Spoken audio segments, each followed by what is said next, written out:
Welcome to முப்படை training academy. So ரீசனிங்ல இந்த மாதிரி ஒரு क्वेश्चन கொடுத்துட்டா எப்படி சால்வ் பண்றது?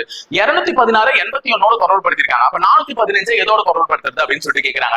216 6 ஓட கியூப். ஆனா 81 கியூப்ல வராது, ஸ்கொயர்ல தான் ஒரு 9 ஓட ஸ்கொயர். ஆனா 415 ஸ்கொயரும் கிடையாது கியூபும் கிடையாது. அப்ப எப்படிங்க சால்வ் பண்ணிருக்காங்க அப்படின்னு யோசிக்கும் போது ஒரு ட்ரிக் வருது. 2 + 1 + 6, அதாவது 216ல இருக்கக்கூடிய அந்த 3 இலக்கங்களையும் நான் கூட்டுறேன். 2 ஓட 1 கூட்டினா 3, 3 ஓட 6 கூட்டினா 9. அந்த 9 ஓட ஸ்கொயரை தான் இங்க எழுதிருக்காங்க 81. புரிஞ்சுச்சுங்களா? அப்ப 415 எப்படி எழுதலாம்? 4 + 1 + 5. 4 1 கூட்டினா 5, 5 5 10. அப்ப 10ஓட ஸ்கொயரை தான் எழுதிருக்கணும் இந்த இடத்துல. அப்ப 10ஓட ஸ்கொயர் என்னன்னு பாத்தீங்கன்னா 100. சிம்பிளா முடிஞ்சிச்சா?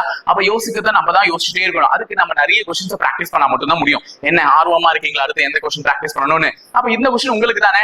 24:64:32 இருந்துச்சுன்னா இங்க என்ன வந்திருக்கணும்? அப்ப இதை ஏன் இப்படி மாத்திருக்காங்கன்றத நீங்க கண்டுபிடிச்சீங்கன்னா இதை எப்படி இங்க மாத்தலாம்ன்றது இந்த ஆப்ஷன்ல இருந்து கரெக்டா கண்டுபிடிச்சிடுவீங்க. என்ன கண்டுபிடிச்சிடுவீங்கல்ல? மறக்காம அதை கமெண்ட் பாக்ஸ்ல கமெண்ட் பண்ணிட்டு போயிடுங்க. இணைந்திருங்க, தொடர்ந்து பயணிப்போம் முப்படை பயிற்சி மையத்துடன். நன்றி, வணக்கம்.